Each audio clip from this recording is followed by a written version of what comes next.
الحمدللہ وحدہ والصلاة والسلام علی من لا نبی بعد اما بعد السلام علیکم ورحمۃ اللہ وبرکاتہ۔ اللہ کا لاکھ لاکھ شکر ہے کہ اللہ سبحانہ وتعالیٰ نے ہم سب کو تمام فتنوں سے اپنی حفاظت میں رکھا، ہمیں اچھا کھانا دیا، اچھی نعمتیں دی، اچھے کپڑے دیے، اچھے گھر دیے، آل و اولاد دی۔ ان ساری باتوں پر سب سے پہلے اللہ سبحانہ وتعالیٰ کا ہم شکر ادا کرتے ہیں۔ آج مدینہ المنورہ میں جس جامع مسجد میں میں نے نماز پڑھی، اس میں آج کے خطبے کا لب لباب یہی تھا کہ آپ اللہ کو یاد کرو، یعنی آپ مجھے یاد کرو، یعنی اللہ کو یاد کرو، اللہ آپ کو یاد کرے گا۔ واقعی آنکھوں سے آنسو رواں تھے، کیونکہ اسی نہج پہ انہوں نے قرآن کے اندر جتنی بھی باتیں تھیں وہ بتائی۔ یہ بات بہت مشہور ہے کہ آپ ایک بالشت آگے آئیے، اللہ اپنے شان کے مطابق اس سے زیادہ آتا ہے، آپ چل کے آئیے، اللہ سبحانہ وتعالیٰ اپنے شان کے مطابق دوڑ کے آتا ہے۔ یہ حدیث بھی بتائی۔ اور آج پھر ایک جمعہ اللہ سبحانہ وتعالیٰ نے ہمیں غسل کرنے کی توفیق دی، پاک و صاف ہونے کی توفیق دی، خوشبو لگانے کی توفیق دی۔ پتہ نہیں لوگ خوشبو کس لیے لگاتے ہیں، لیکن ہم نے اللہ کے گھر جانے کے لیے جو ہے نا خوشبو لگائی، اچھے کپڑے پہنے، دل کو اخلاص سے منور کیا۔ اور نماز جمعہ جو آج کا ہمارا ٹاپک ہے، نماز با جماعت اور اس کے آداب، میں نہیں سمجھتا کہ کوئی شخص جو بے نمازی بھی ہے اور وہ جمعہ کو پہنچتا ہے اور وہ با جماعت نہیں پڑھتا ہے، لیکن دیکھنے میں یہ آیا ہے کہ لوگ بالکل اخیر میں آتے ہیں مسجد کے اندر۔ اللہ سبحانہ وتعالیٰ سے دعا ہے جو ابراہیم علیہ السلام نے دعا کری تھی کہ اللہ مجھے، میرے بچوں کو، میری ذریت کو، رب اجعلنی مقیم الصلاۃ، کہ اے میرا رب مجھے نماز کا پابند بنا، مجھے قائم کرنے والا بنا۔ پڑھنے کے لیے نہیں کہا، پڑھنے کی دعا نہیں کری، نماز کو قائم کرنے کی دعا کری۔ وفی ذریتی، آل بھی نہیں، اولاد بھی نہیں، ڈائریکٹ ذریت پر چلے گئے ابراہیم علیہ السلام۔ اللہ سبحانہ وتعالیٰ آپ کو، مجھے، ہم سب کو یہ دعا یاد کر کے بار بار اس وقت پڑھنے کی توفیق دے جب بھی ہماری نماز یا چھوٹ رہی ہو، چھوٹ چکی ہو، قضا ہو چکی ہو۔ شیخ نے کہا کوئی نماز قضا نہیں ہوتی ہی نہیں ہے اگر وقت نکل گیا تو۔ ہاں، لیکن ایک بات ہے، سستی اور کاہلی کی وجہ سے ہم مسجد نہیں جاتے ہیں اور جماعت کے ساتھ نہیں پڑھتے۔ تو آئیے آج نماز با جماعت اور اس کے آداب، با جماعت تو پڑھنے کو چلے جاتے ہیں لیکن اس کے آداب ہم میں سے کسی کو نہیں پتا۔ تو آئیے ہمارے چہیتے خطیب و مقرر فضیلۃ الشیخ شمیم احمد خلیل حفظہ اللہ سے، جو قطر میں مقیم ہیں، ہر جمعہ کو قطر کے جمعہ کی نماز کے بعد، مکہ مدینہ کی جمعہ کی نماز کے بعد تقریباً 1 بجے اور اس کے آگے 2.5 گھنٹہ جوڑ لیے تو ہم 3:30 بجے انڈیا میں یہ درس سماعت کرتے ہیں۔ بالمباشر زوم کے اندر آپ جوائن ہوتے ہیں، سوال و جواب کرتے ہیں، مرد احباب ہاتھ اٹھاتے ہیں، یا تو مائک پر آتے ہیں یا ویڈیو پر آتے ہیں۔ اسی طرح یوٹیوب اور جو ہے فیس بک کے اوپر لوگ ٹیکسٹ میں پوچھتے ہیں۔ اور ماشاءاللہ سبحانہ وتعالیٰ، اللہ تعالیٰ شیخ محترم کو جزائے خیر دے، وہ تمام سوالوں کے جوابات دیتے ہیں، بلکہ حریص ہوتے اور کوئی سوال ہے کیا۔ ہم تھک جاتے ہیں سن کر، لیکن شیخ ماشاءاللہ تبارک اللہ بیٹھ کر ان تمام سوالوں کے جوابات دیتے بیٹھتے ہیں۔ اور کیسے؟ قرآن کا صحیح فہم بتا کر، صحیح احادیث، لوگ کہتے ہیں کہ یہ صحیح حدیث ہے، یہ صحیح اسناد ہے۔ اسناد تو صحیح ہوتی ہے، لیکن کیا وہ حدیث بھی صحیح ہے؟ تو اللہ سبحانہ وتعالیٰ نے ہم سب کو شیخ محترم سے علم حاصل کرنے کی توفیق دی ہے۔ میں آج 2 ہفتے کے بعد یا 3 ہفتے کے بعد آیا ہوں، بیمار تھا۔ واقعی جب بھی بیمار ہوا شیخ نے مجھے فون کیا۔ اللہ تعالیٰ آپ کو جزائے خیر دے شیخ، آپ ہمارے سرپرست ہیں، آپ کی دعا کو اللہ سبحانہ و تعالیٰ قبول کر رہا ہے اور باقی سبھی کی دعا کو بھی قبول کر رہا ہے۔ دیکھیے میں دندناتے ہوئے بول رہا ہوں، ماشاءاللہ تبارک اللہ۔ تو آئیے شیخ تفضل۔ السلام علیکم ورحمۃ اللہ وبرکاتہ۔ السلام علیکم ورحمۃ اللہ وبرکاتہ۔ ان الحمد للہ نحمده ونستعینه ونستغفره ونعوذ باللہ من شرور انفسنا ومن سیئات اعمالنا، من يهده الله فلا مضل له ومن يضلله فلا هادي له، وأشهد أن لا إله إلا الله وحده لا شريك له، وأشهد أن محمدا عبده ورسوله. أما بعد، فإن خير الحديث كتاب الله، وخير الهدي هدي محمد صلى الله عليه وسلم، وشر الأمور محدثاتها، وكل محدثة بدعة، وكل بدعة ضلالة، وكل ضلالة في النار. أعوذ بالله السميع العليم من الشيطان الرجيم، من همزه ونفخه ونفثه. وأقيموا الصلاة وآتوا الزكاة واركعوا مع الراكعين. رب اشرح لي صدري ويسر لي أمري واحلل عقدة من لساني يفقه قولي. اللهم صل وسلم على عبدك ونبيك محمد وعلى آله وصحبه أجمعين.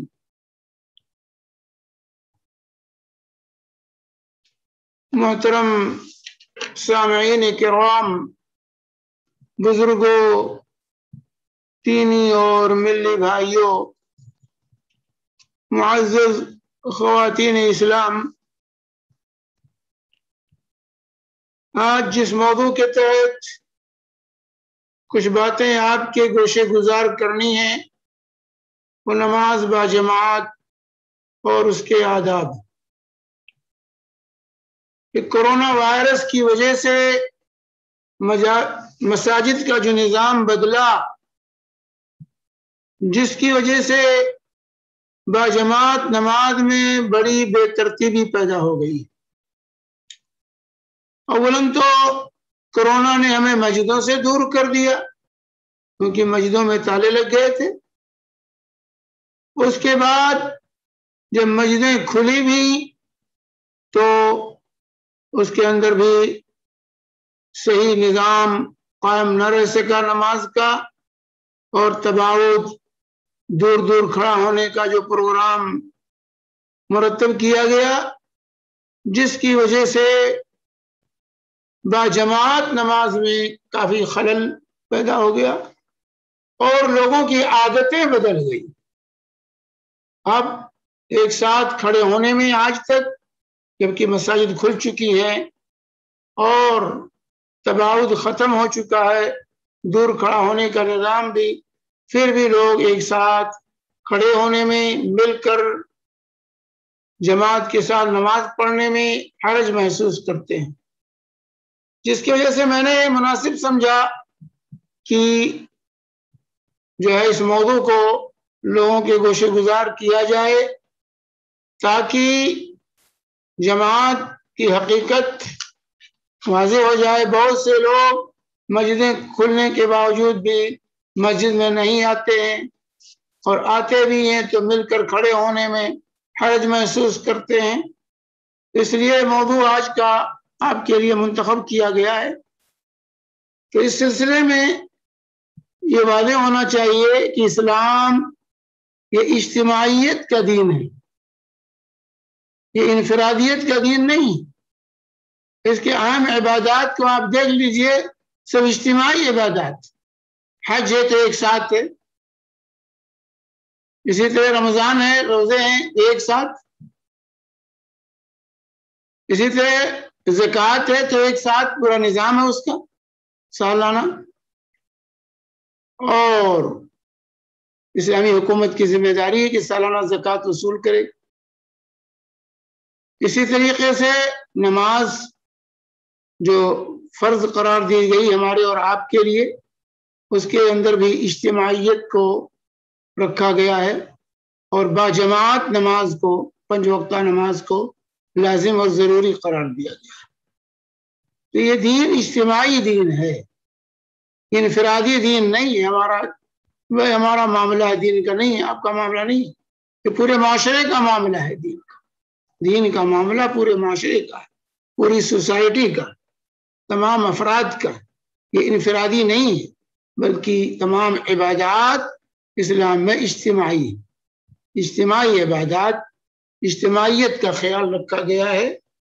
تو اس لیے جہاں اللہ رب العالمین نے نماز کو، جس کو صلاۃ کہنا چاہیے حقیقت میں، صلاۃ کو جہاں اللہ تبارک تعالیٰ نے فرض قرار دیا اور شب و روز میں 5 وقت نماز کی ادائیگی ہمارے لیے ضروری قرار دی گئی، وہیں پر جماعت کو مردوں کے لیے خاص طور سے باجماعت نماز پڑھنے کو لازم قرار دیا گیا ہے۔ چنانچہ اللہ تعالیٰ سورہ بقرہ کے اندر بیان فرماتا ہے آیت نمبر 43 میں، وَأَقِيمُوا الصَّلَاةَ وَآتُوا الزَّكَاةَ وَارْكَعُوا مَعَ الرَّاكِعِينَ،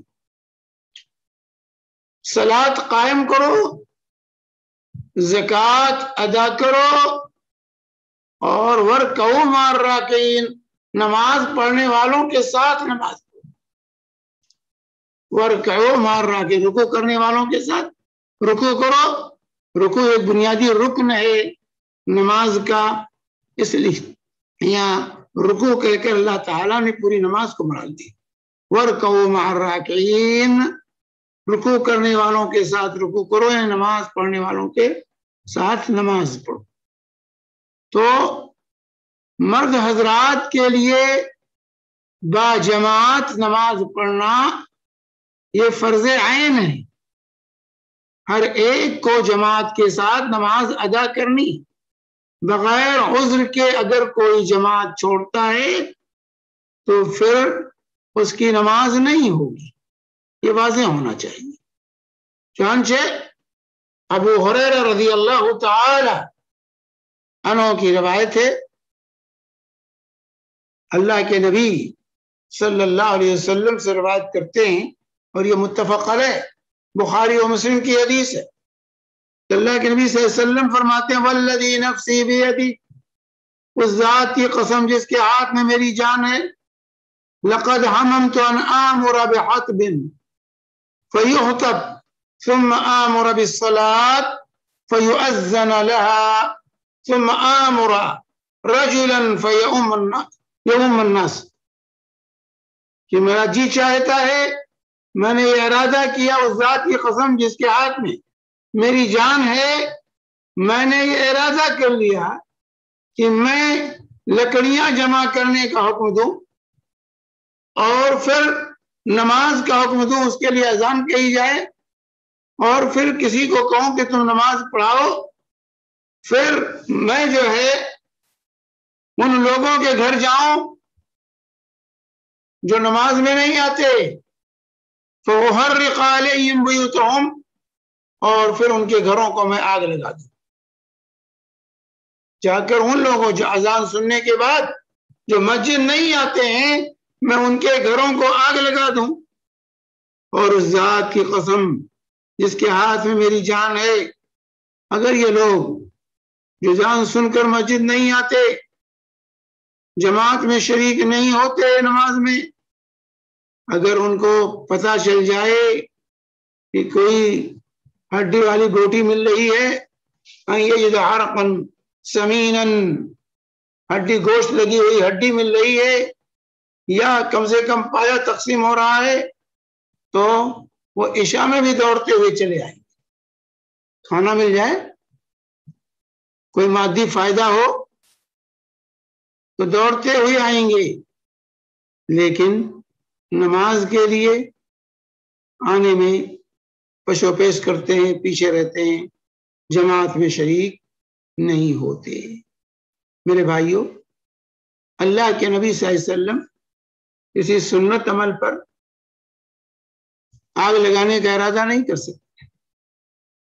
اگر جماعت کے ساتھ نماز پڑھنا سے مسنون ہوتا تو اللہ کے نبی صلی اللہ علیہ وسلم آگ لگانے کا ارادہ نہ کرتے ان کے گھروں کو جو جماعت میں شریک نہیں ہوتے ہیں، بس جماعت نماز پڑھنے کی کوشش نہیں کرتے۔ آپ نے کہا کہ میرا جی چاہتا ہے جا کے آگ لگا دوں، تو اس سے نماز کی با جماعت کی اہمیت کا اندازہ لگایا جا سکتا ہے کہ رحمت للعالمین صلی اللہ علیہ وسلم اپنا یہ قصد اور ارادہ ظاہر فرما رہے ہیں کہ میرا جی چاہتا ہے کہ ان کے گھروں کو جا کر آگ لگا دیں۔ اسی طریقے سے دوسری روایت حضرت ابو رضی اللہ تعالی عنہ روایت کرتے ہیں، اور یہ روایت بھی صحیح مسلم کی ہے، کہ ایک اندھا شخص نبی کریم صلی اللہ علیہ وسلم کی خدمت میں حاضر ہوتا ہے اور عرض کرتا ہے کہ یا رسول اللہ، میرا کوئی قائد نہیں، راستہ دکھانے والا، ٹکانے والا میرے پاس کوئی نہیں، میں اندھا ہوں، کوئی ایسا شخص میرے پاس نہیں ہے جو مجھے ٹکا کر مسجد لائے، تو کیا میرے لیے رخصت ہے کہ میں گھر نماز پڑھ لیا کروں، مسجد میں نہ آؤں؟ تو اللہ کے نبی صلی اللہ علیہ وسلم نے اول والا میں کہہ دیا، رخصت دے دی۔ لیکن جب وہ جانے لگا وہ اندھا شخص، تو آپ نے اس کو بلایا اور کیا فرمایا، حل تسمع النداء، حل تسمع النداء بالصلاۃ، کیا نماز کی اذان جب ہوتی ہے تو اذان کی آواز تمہارے کان میں پڑتی ہے، تم اذان سنتے ہو؟ تو اس شخص نے کہا ہاں، اس اندھے نے کہا ہاں، میں اذان کی آواز سنتا ہوں۔ قال فاجب، تب گھر نہیں، تب تو تمہیں اذان کا جواب دینا ہوگا۔ کیا مطلب جواب دینے کا؟ یعنی مسجد میں آ کر نماز ادا کرنی ہوگی جماعت کے ساتھ۔ تم گھر میں نماز نہیں پڑھ، گھر چندے ہو، تم گھر میں نماز نہیں پڑھ سکتے، تم کو کسی طرح ٹیک کر کے مسجد پہنچنا ہے اور مسجد میں باجماعت نماز ادا کرنی ہے۔ تو ایک معذور کے لیے، ایک اندھے کو بھی اللہ کے نبی صلی اللہ علیہ وآلہ وسلم نے گھر میں نماز پڑھنے کی اجازت نہیں دی، گھر میں نماز پڑھنے کی اجازت نہیں دی، اور مسجد میں آنا ان کے لیے ضروری قرار دیا، مسجد میں آنا ضروری قرار دیا اللہ کے نبی صلی اللہ علیہ وآلہ وسلم نے، کہ جماعت کے ساتھ تمہیں نماز پڑھنی ہوگی۔ اسی طریقے سے عبداللہ بن مسعود رضی اللہ تعالی عنہ بیان کرتے ہیں کہ من سر یلقى اللہ غدا مسلما، کہ جو مسلمان ہو کر کل کے دن اللہ سے ملاقات کرنا چاہتا ہے، مسلمان بن کر جو شخص اللہ سے ملاقات کرنا چاہتا ہے، فَلْيُحَافِظْ عَلَى هَؤُلَاءِ الصَّلَوَاتِ حَيْثُ يُنَادَى بِهِنَّ، اس لیے ضروری ہے کہ وہ ان نمازوں کی پابندی کرے جہاں اذان دی جاتی ہے، یعنی مسجد جا کر جماعت کی پابندی کے ساتھ نماز پڑھے اگر وہ مسلمان بن کر اللہ سے ملنا چاہتا ہے۔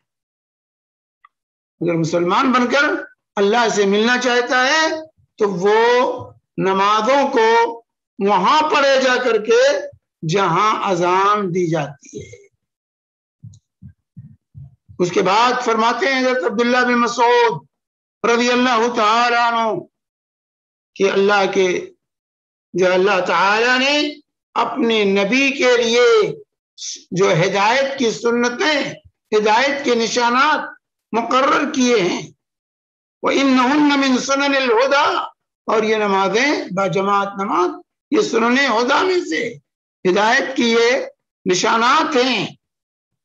وَلَوْ أَنَّكُمْ صَلَّيْتُمْ فِي بُيُوتِكُمْ، اور اگر تم جماعت کو چھوڑ کر اپنے گھروں میں نماز پڑھ کر بیٹھ جاؤ گے، كَمَا يُصَلِّي هَذَا الْمُتَخَلِّفُ فِي بَيْتِهِ، جیسا کہ لوگ جو پیچھے رہنے والے اپنے گھروں میں بعض لوگ نماز پڑھ لیتے ہیں، لَتَرَكْتُمْ سُنَّةَ نَبِيِّكُمْ، کہ تم نبی کی سنت کے تارک ہو جاؤ گے، نبی کے طریقے کو تم ترک کرنے والے ہو جاؤ گے. وَلَوْ تَرَكْتُمْ سُنَّةَ نَبِيِّكُمْ لَضَلَلْتُمْ، اور جب تم نبی کے طریقے کو چھوڑ دو گے تو گمراہ ہو کے رہ جاؤ گے. اور اس کے بعد پھر بیان فرماتے تھے حضرت عبداللہ بن مسعود رضی اللہ تعالی عنہ کا یہ جو بیان ہے صحیح مسلم وغیرہ کی یہ روایت، اس سے اندازہ لگائیے کہ با جماعت نماز کی کیا شان ہے اور کس قدر ضروری ہے. ترک جماعت ترک سنت رسول پاک سے نبی کے طریقے کو ترک کرنا، یہ سنت فرض کے مقابلے میں نہیں، یہ سنت ہے نبی کا طریقہ آپ نے چھوڑ دیا اگر جو ہے با جماعت نماز چھوڑ دی ہے. اور نبی کا طریقہ چھوڑنے کے بعد کیا ہے؟ ضلالت اور گمراہی کا دروازہ انسان کے لیے کھل جاتا ہے. اس کے بعد فرماتے ہیں کہ جو شخص بھی وضو کرتا ہے، پاکی حاصل کرتا ہے اور اچھی طریقے سے اس کا اہتمام کرتا ہے، ثم يعمد الى المسجد الى مسجد من هذه المساجد، پھر مسجد کا رخ کرتا ہے، یعنی گھر وضو کر کے مسجد جاتا ہے، باقی صفائی کا خیال کرتے. عام طور سے لوگ کہ چلو مسجد میں کر لیں گے، نہیں میرے بھائی، گھر سے وضو کر کے نکلیے، گھر سے تیار ہو کے نکلیے، مسجد میں جا کے کر لینا. اتفاق سے کہیں ہے راستے میں وضو ٹوٹ گیا، جا کے مسجد میں کر لی، کوئی بات نہیں، لیکن گھر سے نکلیے، اس میں زیادہ اجر و ثواب ہے. گھر سے وضو کر کے جائیے. تو کہتے ہیں جو گھر سے وضو کر کے نکلتا ہے مسجد جاتا ہے تو اللہ تعالی اس کے ہر قدم پر ایک نیکی لکھتا ہے. بِكُلِّ خَطْوَةٍ يَخْطُوهَا حَسَنًا، ہر قدم پر نیکی لکھی جاتی ہے. اگر آپ باوضو ہو کر اپنے گھر سے مسجد جاتے ہیں، وَيَرْفَعُ بِهَا دَرَجَةً، اور ہر قدم پر اس کا ایک درجہ بلند ہوتا اللہ کے. وَيَحُطُّ عَنْهُ بِهَا سَيِّئَةً، اور ایک گناہ اس کا میٹا جاتا ہے، ختم کیا جاتا ہے. اور اس کے بعد فرماتے ہیں دیکھ کتنا بڑا اجر، مسجد جانے کا اجر دیکھیے کتنا بڑا ہے. ہر قدم پر نیکی ملے، درجات بلند ہو، گناہ مٹے. میرے بھائی کتنا بڑا خیر سے ہم کتنے بڑے خیر سے محروم رہتے ہیں مسجدوں کو چھوڑ کر. اس کے بعد فرماتے ہیں وہ صحابہ کا معاشرہ پیش کر رہے ہیں کہ صحابہ کا اہتمام جماعت کے ساتھ کس طرح تھا. کہتے ہیں وَلَقَدْ رَأَيْتُنَا وَمَا يَتَخَلَّفُ عَنْهَا إِلَّا مُنَافِقٌ مَعْلُومُ النِّفَاقِ، کہتے ہیں ہم نے دیکھا ہمارے زمانے میں صحابہ میں جو ہے وہی نماز سے پیچھے رہتا تھا، جماعت سے پیچھے وہی شخص رہتا تھا جس کا نفاق واضح ہو چکا ہو، جو بظاہر منافق ہو، جس کا نفاق واضح ہو چکا ہے، لوگوں میں پتہ چل گیا کہ منافق ہے، تو وہ ایسا ہی شخص جو ہے جماعت سے پیچھے رہتا تھا، باقی لوگ جماعت میں جاتے تھے. وَلَقَدْ كَانَ الرَّجُلُ يُؤْتَىٰ بِهَا يُحَادَ بَيْنَ الرَّجُلَيْنِ حَتَّىٰ يُقَامُ فِي الصَّفِّ، اور جو ہے یہاں تک کہ انسان بیمار ہوتا تھا، معذور ہوتا تھا، پھر بھی دو آدمیوں کے سہارے پیر گھسٹتے ہوئے مسجد پہنچتا تھا. دو آدمیوں کو سہارا لے کر. ہاتھ ذرا سے چھینک آ گئی، ذرا سا سر میں درد ہو گیا، ہاتھ میں درد ہو گیا، پیر میں درد ہو گیا، کہتے ہیں طبیعت خراب ہے، گھر ہی میں پڑھ لیتے. کہتے ہیں کہ صحابہ کا ماحول کیا تھا کہ بیمار ہوتے تھے، چل نہیں سکتے تھے، 2 آدمیوں کے کا سہارا لے کر مسجد پہنچتے تھے، اس کے باوجود پیر گھسٹتا ہوتا رہتا. صحیح مسلم کی حدیث ہے میرے بھائی. ہمارے درس سے عبرت جو لوگ جماعت سے جو ہے دور رہتے.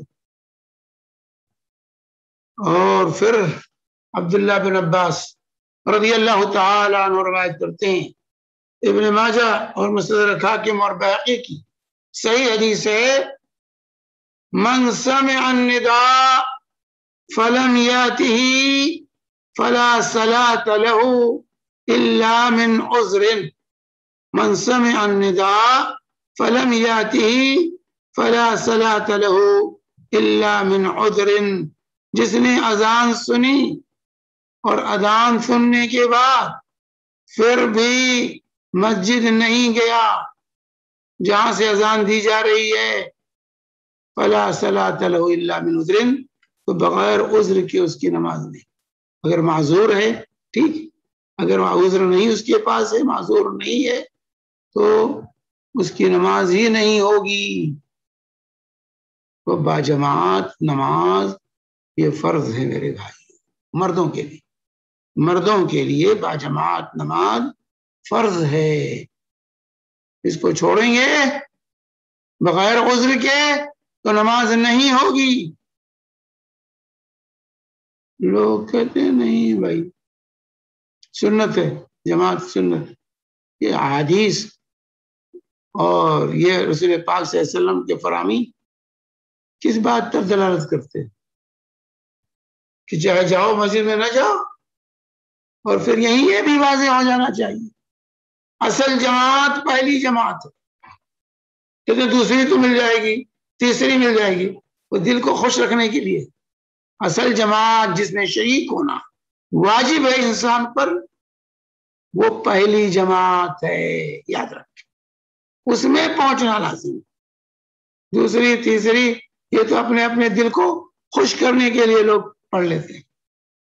اصل جماعت جو واجب ہے وہ پہلی جماعت ہے، اور اس میں شریک ہونا لازم ہے. بغیر عذر کے چھوڑیں گے تو معاملہ انتہائی سنگین ہے، انتہائی سنگین معاملہ ہے. یہ واضح ہونا چاہیے. اس لیے دوسری جماعت تو مل جائے، کہتے ہیں چلو دوسری جماعت مل جائے گی، تیسری جماعت مل جائے گی. نہیں، یہ شیطانی وسوسے، یہ شیطان نے سکھا دیا. ابو درداء رضی اللہ تعالی عنہ کی روایت ہے، فرماتے ہیں کہ میں نے رسول پاک صلی اللہ علیہ وسلم کو فرماتے ہوئے سنا، ما من ثلاثة في قرية ولا بدو لا تقام فيهم الصلاة إلا قد استحوذ عليهم الشيطان فعليك بالجماعة فإنما يأكل الذئب القاسية. یہ روایت سنن ابی داؤد وغیرہ کی ہے کہ رسول پاک صلی اللہ علیہ وسلم فرماتے ہیں کہ جس بستی میں بھی یا دیہات میں 3 آدمی ہوں اور وہاں نماز نہ قائم ہو، جماعت کا اہتمام نہ کیا جائے، اذان و نماز نہ ہو، وہاں پر 3 آدمی ہوں اور اذان و نماز کا اہتمام نہ کیا جائے، وہاں جماعت نہ قائم کی جائے، تو قد استحوذ علیہم الشیطان، تو اس پر ان پر شیطان قبضہ کر لے، ان لوگوں پر شیطان قابض ہو جاتا ہے. اس کے بعد کہتے ہیں فعلیک بالجماعہ، تم جماعت کو لازم پکڑو.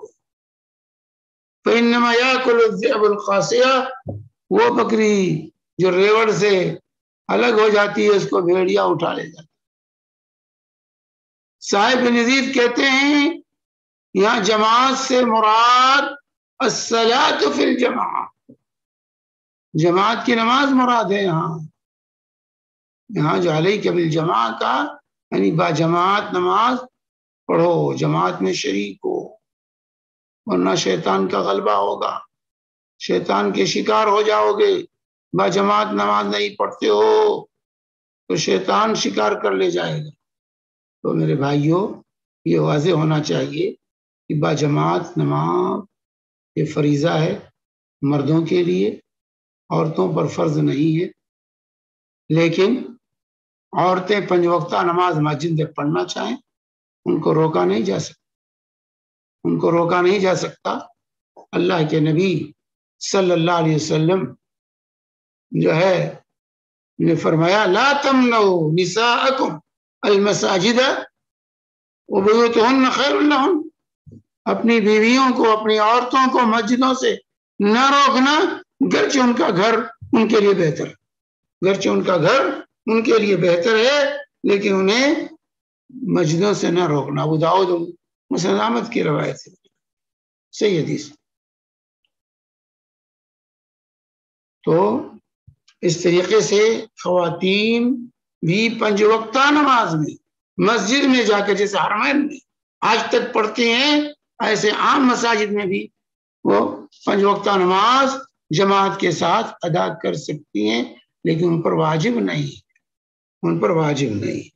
اللہ کے نبی صلی اللہ علیہ وسلم، لیکن اس کے آداب، اگر مسجد جاتی ہیں تو اس کے آداب، چنانچہ اللہ کے نبی صلی اللہ علیہ وسلم نے فرمایا ایما امرات اصابت بخورا فلا تشهدنا معنا العشاء الاخرہ، جو عورت خوشبو استعمال کر لے، دھونی لے لے شام کے وقت، کیونکہ صحابیات خواتین اس زمانے میں اور آج بھی جو سمجھدار خواتین ہیں، شام کے وقت جب شوہر کی آمد کا وقت ہوتا ہے، شوہر کے ساتھ رہنے کا، تو وہ خوشبو استعمال کرتی تھی، دھونی لیتی تھی شوہر کے استقبال کے لیے۔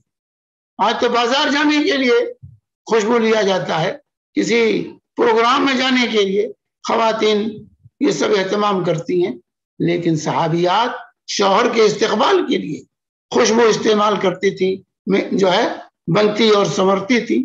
تو اللہ کے نبی صلی اللہ علیہ وسلم نے فرمایا اگر شام کے وقت عورت نے دھونی لے لی، بخور لے لیا، ود سلگا لیا اور خوشبو لگا لیا ہے، تو وہ عشاء کی نماز میں نہ آئے، نہ آئے، کیونکہ دوسرے لوگوں کو یہ خوشبو پہنچے گی۔ چنانچہ فرماتے ہیں دوسری حدیث کے اندر، جو ہے اللہ کے نبی، یہ تو صحیح مسلم کی حدیث تھی، دوسری حدیث کے اندر اللہ کے نبی صلی اللہ علیہ وسلم فرماتے ہیں ابو داؤد وغیرہ میں لا تمنعوا اماء اللہ مساجد اللہ ولکن لیخرجن وہن طفلات، کہ عورتوں کو مسجدوں سے نہ روکنا، لیکن وہ مسجد آئیں تو خوشبو لگائے بغیر آئیں، بغیر خوشبو لگائے ہوئے وہ مسجد آیا کریں۔ تو عورتیں بھی 5 وقتہ نماز مسجد میں ادا کر سکتی ہیں، ان پر لیکن جماعت واجب اور فرض نہیں ہے۔ جماعت کے ساتھ نماز پڑھنے کی فضیلت بھی رسول پاک صلی اللہ علیہ وآلہ وسلم نے بیان کی۔ اللہ یہ فرماتے صلاۃ الجماع تفضل صلاۃ الفضل ب27 درجہ، کہ با جماعت نماز تنہا نماز پر 27 گنا، 27 درجہ بڑھ کر اجر ہے، 27 درجہ زیادہ اس کا ثواب، اور اس کے باوجود ہم وہ ثواب حاصل کرنے کی کوشش نہ کریں تو ہم جیسا کوئی بد نصیب نہیں ہے۔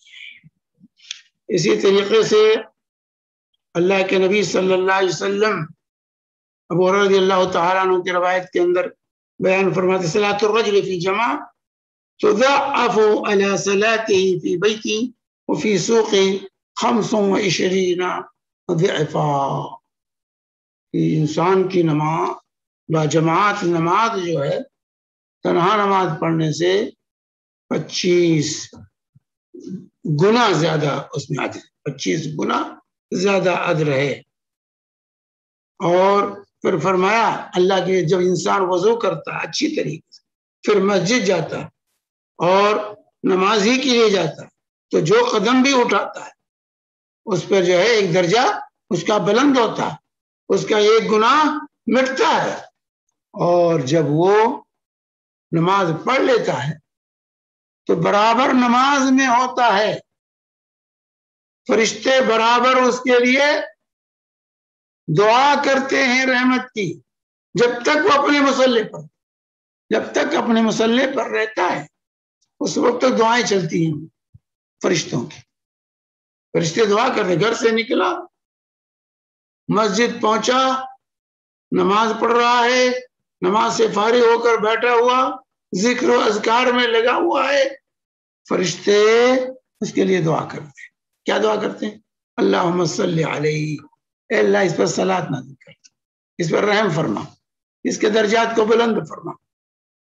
اللہم ارحمہ، اے اللہ اس پر رحم فرما۔ اور اللہ کی بھی فرماتے ہیں وَلَا يَزَالُ أَحَدُكُمْ فِي الصَّلَاةِ مَنْتَظِرَ الصَّلَاةِ، جب تک نماز کے انتظار میں بندہ رہتا ہے وہ نماز ہی میں رہتا ہے، نماز پڑھ رہا ہے۔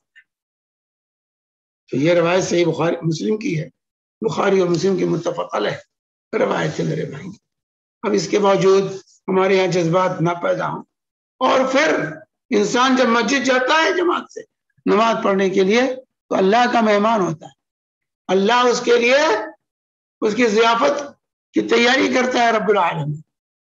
چانچہ اللہ کے نبی صاحب فرماتے ہیں، متفق علیہ بخاری و مسلم کی حدیث ہے کہ من غدا الى المسجد وراح اعد اللہ له نزله من الجنہ کلما غدا وراح، کہ جب بندہ مسجد جاتا ہے صبح ہو جائے یا شام کو، جب بھی جاتا ہے تو اللہ تعالیٰ اس کے لیے جنت میں دسترخوان تیار کرتا ہے، اس کی ضیافت کے لیے، اس کی ضیافت کی تیاری کرتا اللہ تعالیٰ، تیار کرتا ہے جب جب جاتا ہے، صبح جائے شام جائے، ہر وقت جنت میں اللہ تعالیٰ اس کے لیے تیاری کرتا ہے، اس کی ضیافت کا اہتمام ہوتا ہے جنت میں۔ اب اس کے باوجود ہمیں اور آپ کو توفیق نہ ہو نماز پڑھنے کی، تو مسجد جانے سے پہلے میرے بھائیوں چاہیے خذوا زینتکم عند کل مسجد، ہر نماز کے وقت اپنی زینت اختیار کرو، ستر پوشی کا خیال لو۔ اللہ نے وسعت دی ہے تو مسجد جاتے ہو اہتمام کے ساتھ اچھے سے اچھا لباس پہنو، خوشبو لگاؤ، وضو کرو اور اہتمام کے ساتھ مسجد جاؤ۔ جیسے آپ ڈیوٹی پہ جانا ہوتا ہے تو کیا کرتے ہو؟ اگر کہیں مدیر کے آفس میں جانا ہوتا ہے تو کیا کرتے ہو؟ چڈی پہنے بھاگ جاتے ہو؟ دیوانے امیری سے آپ کو پیغام آئے کہ آ جائیے، کیسے جائیں گے آپ؟ لیکن اللہ کے دربار میں جانے کے لیے کوئی اہتمام نہیں، وہی لباس جو سوئے ہوئے پہنے وہ پہنے ہوئے چلے جاتے ہیں مسجد میں۔ پھر اللہ کا دربار ہے، خیر بقاء الارض مساجد، اس روئے زمین کی سب سے بہترین اہم ترین جگہ کون سی ہے؟ مسجدیں۔ اللہ کا دربار ہے، تو دنیا والوں کے دربار میں جانے کے لیے تو بڑی تیاریاں، 17 طرح کی خوشبو، اور اللہ کے گھر میں جانے کے لیے کوئی تیاری نہیں۔ تیاری سے جائیے، خذوا زینتکم عند کل مسجد، ستر پوشی کا خیال ہے۔ کہ آج کتنے لوگ کہ ستر پوشی مسجد میں بھی ننگے رہتے ہیں، یہ پینٹ شرٹ اور شرٹ پہننے والے لوگ جب رکوع جاتے ہیں سجدہ جاتے ہیں تو پیچھے تشریف دوسروں کو نظر آتی ہے، اپنی تشریف کا دیدار کراتے ہیں اور کہتے ہیں نماز پڑھ کے آگے نماز نہیں ہوتی۔ اگر ناف سے گھٹنے تک کا حصہ کھل گیا تو نماز نہیں ہوگی، یاد رکھیں۔ لوگ سجدے میں جاتے ہیں، رکوع میں جاتے ہیں، پیچھے تشریف نظر آتی۔ تو بہرحال یہ چاہیے کہ ہم تیاری کر کے جائیں، وضو کریں، اچھے سے اچھا لباس جو میسر ہو پہنیں، خوشبو لگائیں اور بڑے اہتمام کے ساتھ مسجد جائیں۔ مسجد جاتے ہوئے جو ہے اہتمام کرنا چاہیے، ہمیں اہتمام کے ساتھ جانا چاہیے، اور دوڑتے ہوئے نہ جائیں بلکہ جو ہے چلتے ہوئے جائیں۔ اللہ کے نبی صلی اللہ علیہ وسلم نے ادب بتایا۔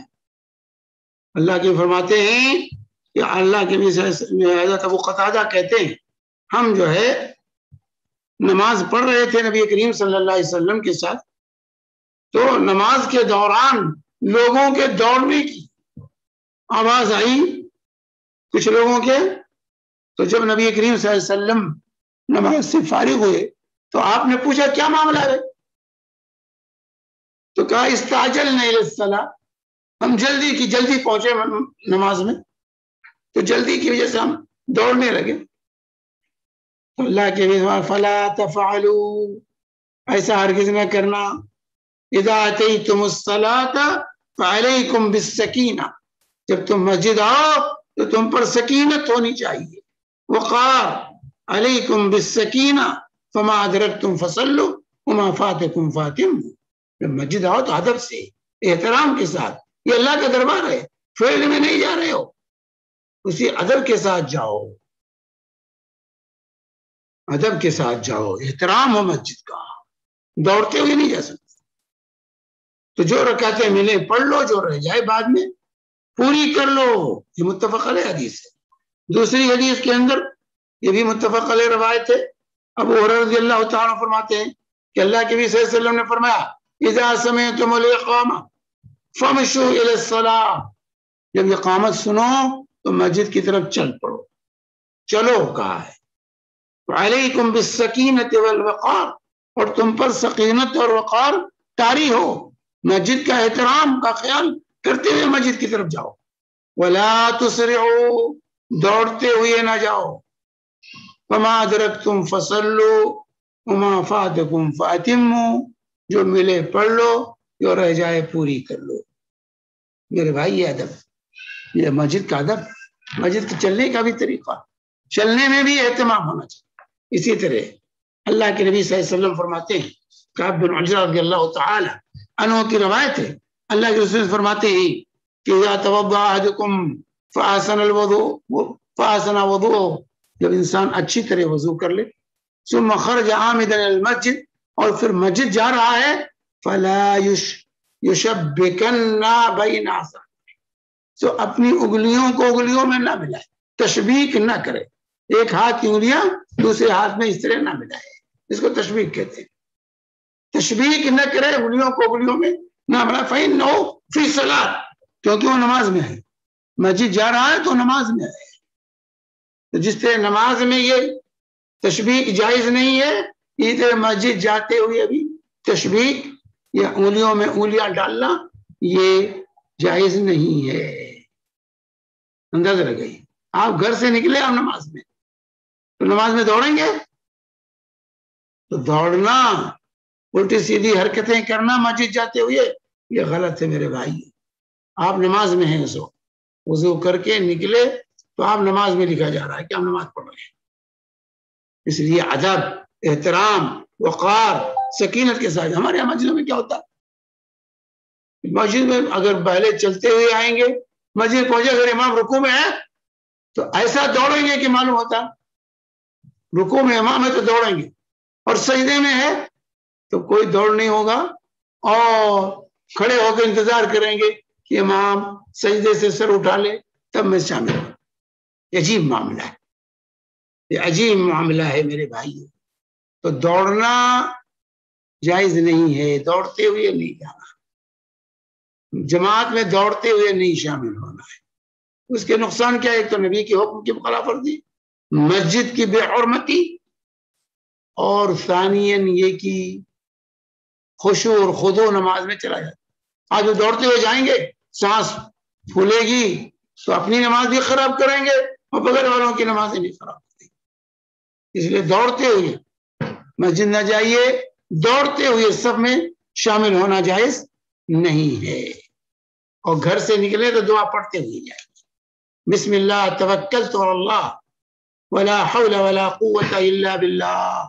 یہ دعا سکھائی رسول پاک صلی اللہ علیہ وسلم نے. گھر سے نکلیں، دایاں قدم آگے بڑھائیں، یہ دعا پڑھیں، اور پھر مسجد جائیں. اور راستے میں مسجد جانے کی دعا پڑھیں. مسجد جانے کی بھی دعا ہے میرے بھائی. اللہ کے نبی یہ دعا جو ابھی آپ کے سامنے گھر سے نکلنے کی دعا ہے، جب یہ بندہ پڑھ لیتا ہے تو فرشتے کہتے ہیں ہدیتا کفیتا وقیتا وتنحى عنه الشیطان، تجھے ہدایت دے دی گئی، ہدایت پا گیا، تو تیرے لیے کفایت ہو گئی، تو بچا لیا گیا اور حادثات سے، ہر چیز سے. وتنحى عنه الشیطان، اور شیطان اس کا ساتھ چھوڑ کے بھاگ جاتا. یہ دعا پڑھنے سے گھر سے نکلتے ہوئے شیطان ساتھ چھوڑ دیتا، بھاگ جاتا. اور پھر دعا پڑھیں راستے میں، اللہم اجعل فی قلبی نورا وفی لسانی نورا واجعل فی سمعی نورا واجعل فی بصری نورا واجعل من خلفی نورا ومن امامی نورا واجعل من فوق نورا ومن تحت نورا اللہم آتنی نورا. اسے دعائے نور بھی کہتے ہیں، یہ صحیح مسلم کے الفاظ ہیں. تو یہ دعا پڑھیے، اللہ کی سے دعا سکھائی ہے. یہ مسجد جانے کی، جب بھی مسجد جائیں تو راستے میں یہ دعا پڑھتے ہوئے جائیں، اور مسجد میں داخل ہوں تو مسجد میں داخلے کی دایاں قدم آگے بڑھائیں، اور جو ہے مسجد میں داخلے کی دعا پڑھیں کم سے کم، اللہم افتح لی ابواب رحمتک، صحیح مسلم کی روایت. اور مسجد سے نکلیں پھر بھی بایاں قدم آگے بڑھائیں اور دعا پڑھیں، اللہم انی اسألک من فضلک، کم سے کم اتنا. دوسری دعائیں بھی ہیں اللہ کے رسول صلی اللہ علیہ وسلم، بسم اللہ والسلام علی رسول اللہ، اللہم اغفر لی ذنوبی، وافتح، جو ہے جاتے ہوئے داخل ہوتے ہوئے بسم اللہ والسلام علی رسول اللہ، اللہم اغفر لی ذنوبی وافتح لی ابواب رحمتک، اور نکلتے ہوئے بسم اللہ والسلام علی رسول اللہ، اللہم اغفر لی ذنوبی وافتح لی ابواب فضلک. تو بہرحال کم سے کم اللہم افتح لی جو ہے داخل ہوتے ہوئے ابواب رحمتک، اور اللہم انی اسألک من فضلک نکلتے دعاؤں کو پڑھنے کا اہتمام. مسجد میں پہنچے، جماعت نہیں ہو رہی ہے تو کم از کم تحیت المسجد ضرور پڑھیں. 2 رکعت تحیت المسجد پڑھنا ہے. بغیر پڑھے ہوئے مسجد میں بیٹھنا جائز نہیں، یاد رکھیں. اللہ کے نبی صلی اللہ علیہ وسلم فرماتے ہیں اذا دخل احدکم المسجد فلا يجلس حتى يصلي رکعتین، تم میں سے جب کوئی شخص مسجد میں داخل ہو تو اس وقت تک نہ بیٹھے جب تک کہ کم سے کم 2 رکعتیں نہ پڑھ لیں. یہ متفق علیہ بخاری اور مسلم کی حدیث ہے میرے بھائی. یہاں جا کے بس سے بیٹھ جائیں گے، اس کے بعد پھر کھڑے ہو کر سنت پڑھیں. نہیں، آپ مسجد جائیے تو اگر سنت ہے سنت پڑھیے شروع کر، کوئی بات نہیں. نہیں سنت پڑھنا ہے تو کم سے کم 2 رکعت تحیت المسجد پڑھیے. ٹائم ہے تو تحیت المسجد پڑھیے، پھر سنت پڑھیے، اچھی چیز ہے. تو تحیت المسجد پڑھے بغیر بیٹھنا مسجد میں جائز نہیں ہے میرے بھائی، کیونکہ اللہ کے بھی صلی اللہ علیہ وسلم نے حکم فرمایا ہے. بلکہ جمعہ کے خطبے کے دوران ایک صحابی داخل ہوتے ہیں، متفق علیہ روایت بخاری اور مسلم کی. ایک صحابی داخل ہوئے، جا کے خطبہ چل رہا تھا، بیٹھ گئے تو اللہ کے نبی صلی اللہ علیہ وسلم نے خطبہ روک کر کہا صلیتا یا فلان، اے فلان کیا تو نے پڑھ لیا 2 رکعتیں؟ انہوں نے کہا لا، کہا نہیں، کہا قم فرکع، اٹھو نماز پڑھ کے بیٹھو. خطبے کے دوران اللہ کے نبی صلی اللہ علیہ وسلم نے نہیں، حالانکہ بیٹھ چکے تھے پھر بھی آپ نے ان کو کھڑا کر کے پڑھا. اس سے تحیت المسجد کی اہمیت کا اندازہ لگایا جا سکتا ہے کہ تحیت المسجد کس قدر اہم ہے.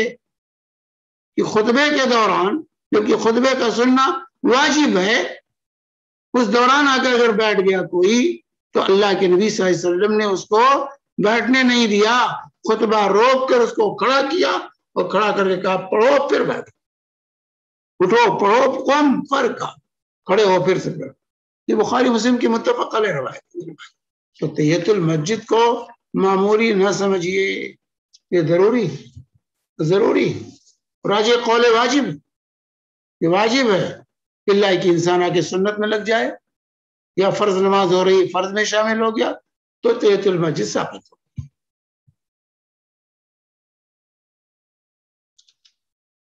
اب اقامت ہو گئی، بہت سے لوگ جو ہے اقامت ہونے کے بعد ہمارا کام ہے کہ ہم جماعت میں شریک ہو جائیں. اقامت ہونے کے بعد جماعت میں فوراً ہم شریک ہوں. اقامت ہونے کے بعد سنت پڑھنا جائز نہیں ہے. اللہ کے نبی سے فرماتے ہیں اذا اقیمت الصلاۃ فلا صلاۃ الا المکتوبہ، صحیح مسلم کی حدیث۔ جب اقامت ہو گئی تو اب فرض نماز کے علاوہ کوئی دوسری نماز آپ نہیں، جس کے لیے اقامت کہی گئی ہے وہی نماز آپ پڑھیں گے، جماعت کے ساتھ پڑھنا آپ کو، اور اب دوسری نماز نہیں پڑھ سکتے۔ ہمارے بہت سے بھائی جماعت کھڑی ہے، خاص طور سے فجر میں پہنچتے ہیں، سنت پڑھنا شروع کرتے ہیں۔ بہت بڑا ظلم ہے یہ، نبی کی مخالفت ہے یہ۔ اللہ کے نبی سے فرماتے فلا صلاۃ الا المکتوبہ، اس فرض نماز کے علاوہ کوئی دوسری نماز نہیں پڑھ سکتے۔ ہم کہتے ہیں نہیں فجر کی سنت بڑی اہم ہے، تو کیا فرض سے بھی اہم ہے؟ فرض پر مقدم ہے؟ ایک تو نبی کی مخالفت اور ایک فرض پر سنت کو آپ فوقیت دے رہے ہیں۔ اللہ تعالیٰ لوگوں کو ہدایت دے۔ چنانچہ مالک بن بحینا رضی اللہ تعالی عنہ روایت کرتے ہیں کہ اللہ کے نبی صلی اللہ علیہ وسلم نے ایک شخص کو اقامت کے بعد سنت پڑھتے ہوئے دیکھا کہ وہ دو دو رکعتیں پڑھ رہا، تو اللہ کے نبی صلی اللہ علیہ وسلم نے کیا فرمایا؟ الصبح اربعا، الصبح اربعا، کیا صبح 4 رکعت ہے؟ کیا صبح 4 رکعت ہے؟ 2 ہی رکعت ہے فجر کی نماز فرض، کہ تم دو الگ دو اس میں 4 رکعت کیسے پڑھو گے؟ انہیں نکیر کی کہ تمہارا یہ پڑھنا صحیح نہیں ہے۔ اور دوسری روایات بھی کہ اللہ کے نبی صلی اللہ علیہ وسلم نے تنبیہ فرمائی کہ اقامت ہونے کے بعد پھر سنت تم نہیں پڑھ سکتے، اور یہ اس بات کا خیال رکھیں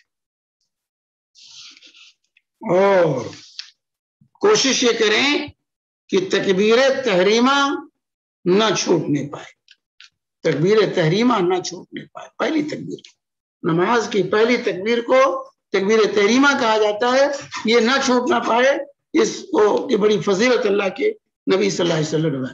چنانچہ اللہ کے نبی صلی اللہ علیہ وسلم فرماتے ہیں، اور یہ ترمذی کی صحیح حدیث ہے کہ من صلی للہ 40 یوما فی جماعت یدرک التکبیرۃ الاولی کتب له براءتان، براءۃ من النار وبراءۃ من النفاق، کہ جو شخص 40 دن تک تکبیر اولا کے ساتھ باجماعت نماز کی پابندی کر دے، 5 وقتہ نماز، کتب له براءتان، تو اس کے لیے 2 براءتیں لکھی جاتی ہیں، ایک تو جہنم سے براءت مل گئی اس کو، اور دوسرے منافقت سے براءت، وہ منافق نہیں ہو سکتا، وہ جہنمی نہیں ہوگا، جہنم میں نہیں جائے۔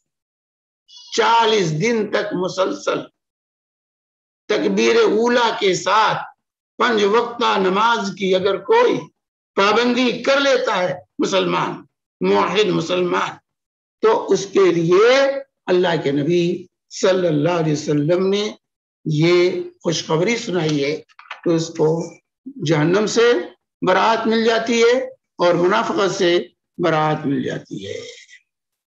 یہ واضح ہونا چاہیے۔ اور اسی طریقے سے جب مسجد میں آئیں اور جماعت کھڑی ہو تو کیا کریں؟ انتظار کریں کہ رکوع سے اٹھ جائے، سجدے سے اٹھ جائے، قعدے سے اٹھ جائے؟ نہیں، جس حالت میں امام ہے اسی حالت میں آپ کو شامل ہونا ہے۔ چنانچہ اللہ کے نبی معاذ بن جبل اور علی بن الحمدللہ علی بن ابی طالب رضی اللہ عنہما کی روایت ہے کہ رسول اللہ صلی اللہ علیہ وسلم نے فرمایا اذا اتى احدكم الصلاة والامام على حال فليصنع كما يصنع الامام، جب تم میں سے کوئی شخص مسجد میں آئے تو امام کسی بھی حالت میں ہو، اس کو چاہیے جس حالت میں امام ہے ویسے وہ بھی ہو جائے، اسی حالت میں وہ بھی شامل ہو جائے۔ فلیصنع کما یصنع، جو امام کر رہا ہے وہی وہ بھی کرے۔ یہ روایت جو ہے سنن ترمذی کی ہے میرے بھائی، صحیح حدیث ہے۔ تو جو لوگ کھڑے ہو کر انتظار کرتے ہیں سجدے سے اٹھ جائے تب شامل ہوں گے، قاعدے سے اٹھ جائے امام، محروم رہ گئے۔ گرچہ آپ کی رکعت نہیں ہوگی لیکن آپ کو سجدے کا جو ہے قاضی کا یہ حکم ملے، اجر تو ملے گا، اجر ملے گا، رکعت نہیں ہوگی لیکن اجر تو ملے گا. تو آپ اجر سے اپنے آپ کو کیوں محروم کرتے ہیں؟ گرچہ رکعت نہیں ہوگی لیکن اجر و ثواب سے محروم نہیں رہیں گے آپ، اس لیے انتظار نہیں کر. جس حالت میں امام ہے اس حالت میں شامل ہو جائیے، گرچہ رکعت نہ ہو بعد میں رکعت پڑھیے آپ، لیکن یہ نہیں کہ امام نماز پڑھ رہا ہم کھڑے ہو کر جعل الامام لیتم بہ، امام اسی لیے بنا کیا جائے تاکہ اس کی اقتداء کی جائے. تو بہرحال جو ہے اس بات کا خیال انسان کو رکھنا چاہیے، اس بات کا خیال رکھیں. اب آئیے دیکھتے ہیں کہ ہم کیسے امام کے ساتھ کیسے کھڑے ہوں گے. اس جو ہے آج کی گفتگو میں جو ہے اس کی وضاحت تھوڑی سی کر دینا چاہتا ہوں میں. امام کے ساتھ کیسے صف بندی کیسے ہو. اگر امام کے ساتھ ایک آدمی ہے تو وہ امام کے بالکل دائیں کھڑا ہوگا برابر میں، جیسا کہ اللہ کے نبی صلی اللہ علیہ وسلم نے عبداللہ بن عباس رضی اللہ تعالی عنہما کو اپنے بغل میں کھڑا کیا تھا. صحیح بخاری کی روایت، صحیح بخاری کی روایت ہے کہ جو ہے صحیح بخاری میں بھی ہے مسلم میں بھی ہے، رات کو اٹھے رسول پاک صلی اللہ علیہ وسلم کے ساتھ شامل ہوئے تو آپ کے آ کے بائیں کھڑے ہو گئے تو آپ نے ان کو گھما کر پیچھے سے آ کے دائیں اپنے برابر کھڑا کیا رسول پاک صلی اللہ علیہ وسلم. تو دو آدمی ہوں تو دونوں برابر، آگے پیچھے نہیں، دونوں برابر. ہمارے مسجدوں میں عام طور سے دو آدمی جب پڑے ہوتے ہیں تو ایک پیچھے رہتا ہے ایک آگے رہتا ہے، یہ غلط ہے، نبی کریم صلی اللہ علیہ وسلم کی تعلیم کے خلاف ہے. دونوں برابر کھڑے ہوں گے. اسی طرح دو سے ایک امام ہے، تین آدمی ہیں یا تین سے زیادہ ہیں تو امام آگے کھڑا ہوگا، مقتدی پیچھے کھڑے ہوگا. امام کے ساتھ نہیں کھڑے ہوں گے، مقتدی پیچھے کھڑے ہوں گے. سب بنائیں گے، دو آدمی امام کے علاوہ دو مقتدی ہیں وہ پیچھے کھڑے ہوں گے، امام کے بغل میں نہیں کھڑے ہوں گے. اللہ کی جگہ ہی نہ ہو کہیں وہ الگ معاملہ، مجبوری کا معاملہ الگ ہے، لیکن اصل یہی ہے کہ دو آدمی ہوں تو امام آگے ہو اور مقتدی پیچھے. اب دو آدمی نماز پڑھ رہے ہیں، آپ پہنچے شامل ہونا چاہتے ہیں تو اشارہ کر دیجئے اس کو، جو مقتدی ہے وہ پیچھے آ جائے گا، آپ سب بنا لیجیے، اشارہ کر دیجئے. یا امام کو چاہیے کہ وہ پیچھے کر دے، وہ پیچھے کر دے. چنانچہ حضرت جابر رضی اللہ تعالی عنہ فرماتے ہیں کہ میں نبی کریم صلی اللہ علیہ وسلم کے ساتھ آپ نماز پڑھ رہے تھے، میں آ کے شامل ہوا، میں آ کے بائیں کھڑا ہو گیا آپ کے، تو آپ نے مجھے پکڑا اور مجھے اپنے دائیں کھڑا کر لیا. پھر جب بار بن صخر آئے تو وہ نبی کریم صلی اللہ علیہ وسلم کے بائیں کھڑے ہو گئے، تو اللہ کے نظام دونوں کو پکڑا اور پیچھے ڈھکیل دیا، پیچھے جاؤ پیچھے جاؤ، اور اس طریقے سے ہم پیچھے ہو گئے. تو اس طرح یہ بھی جو ہے بخاری کی روایت ہے. تو دو آدمی ہوں گے تو امام کے پیچھے کھڑے ہوں گے، ایک آدمی ہوگا تو امام کے دائیں کھڑا ہوگا، بائیں نہیں. امام بائیں ہوگا، مقتدی دائیں ہوگا. تو یہ جو ہے، اور اگر اللہ کی عورت ہے تو عورت تنہا بھی ہے تو اس کی صف ہو جائے گی، وہ پیچھے کھڑی ہوگی. مرد کے ساتھ عورت نہیں کھڑی ہوگی، گرچہ اس کا محرم ہی کیوں نہ ہو، گرچہ محرم ہی کیوں نہ ہو، مرد کے ساتھ عورت کی صف نہیں ہوگی، عورت پیچھے رہے گی مردوں کے، گرچہ تنہائی کیوں نہ ہو. چانچہ حضرت انس رضی اللہ تعالی عنہ روایت کرتے ہیں کہ ایک مرتبہ نبی کریم صلی اللہ علیہ وسلم ہمارے گھر تشریف لائے، ہمیں نماز پڑھائی، تو یہ تھے اور ان کی ماں یا ان کی خالہ تھی، تو کہتے ہیں کہ فَأَقَامَنِي عَنْ يَمِينِي، اللہ کے رسول نے مجھے اپنے دائیں کھڑا کیا، اور اقام المرأة خلفنا، اور عورت کو تنہا پیچھے کھڑا کیا، عورت کو تنہا پیچھے کی. متفق علیہ حدیث بخاری و مسلم کی. صف بندی کا خیال کرنا، صف میں درستگی، مل کر کھڑا ہونے کا اہتمام، یہ ضرور. اللہ کی فرمان سووا صفوفکم فإن تسویۃ الصف من تمام الصلاۃ، صفوں کو درست کرو، برابر مل کر کھڑے، تسویہ برابر رہے، سب درست رہے. کیونکہ تسویت صلاۃ یہ نماز کے اقامت میں داخل ہے. نماز قائم نہیں ہوگی اگر سب میں ہم ٹیڑھے میڑے کھڑے ہوتے ہیں, آگے پیچھے کھڑے ہوتے ہیں, دور دور کھڑے ہوتے ہیں. وہ صف نہیں ہے.